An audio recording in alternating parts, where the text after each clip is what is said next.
In our village, Aduke was invisible. Her stepmother treated her like a servant, making her pound yam, fetch water, and scrub the compound every day. She barely had time to sleep, let alone enjoy life.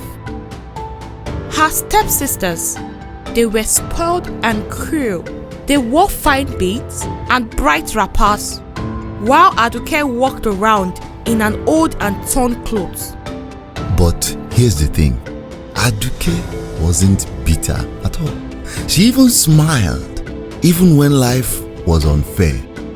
I remember how she used to hum songs while fetching water. Her voice soft but steady, like she carried her dreams in it. One day, word spread that Prince Akombi was looking for a wife. He was hosting a grand festival at the palace, inviting all the young women in the region. People said whoever impressed him the most would become his bride. You can imagine the chaos. Every girl was getting ready, sewing new clothes, braiding their hair, polishing their beads. Aduke's stepmother and stepsisters, they were beside themselves with excitement. They made Aduke work twice as hard to prepare their outfits. Of course, Aduke wasn't allowed to go. Her stepmother laughed when she even hinted at it. The day of the festival came and the whole village was buzzing. I was lucky enough to be invited to watch, And I remember seeing Aduke's stepsisters strutting into the palace courtyard like peacocks. They didn't even glance back at Aduke, who was left sitting at the compound gate, covered in dust. Can you just imagine? But then, something strange happened. As the crowd gathered at the palace, Aduke appeared. I don't know how she got there or who helped her, but she looked different. She wore a simple white wrapper and no jewelry, but there was something about her. Maybe it was her calmness or the way she carried herself, but you couldn't look away at all.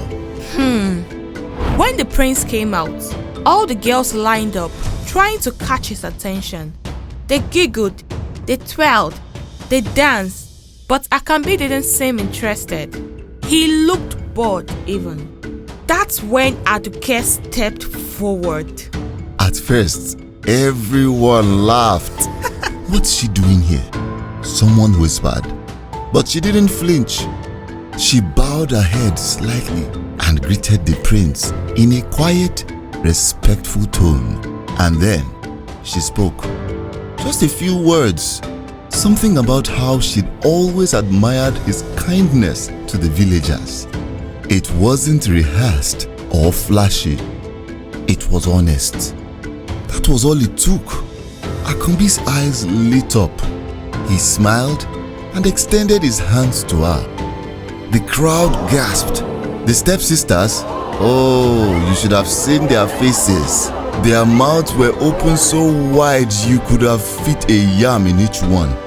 The prince didn't care about her bare feet or her plain clothes. He saw something in Aduke that none of us had noticed before. By sunset, it was decided. Aduke, the girl who everyone overlooked, would be the next queen. Just imagine that. To this day, people still talk about that festival.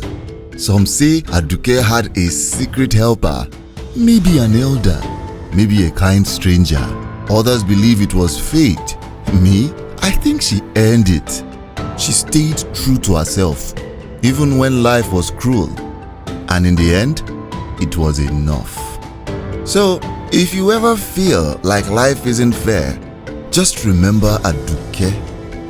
Sometimes, the world doesn't notice you at first, but that doesn't mean that you are invisible.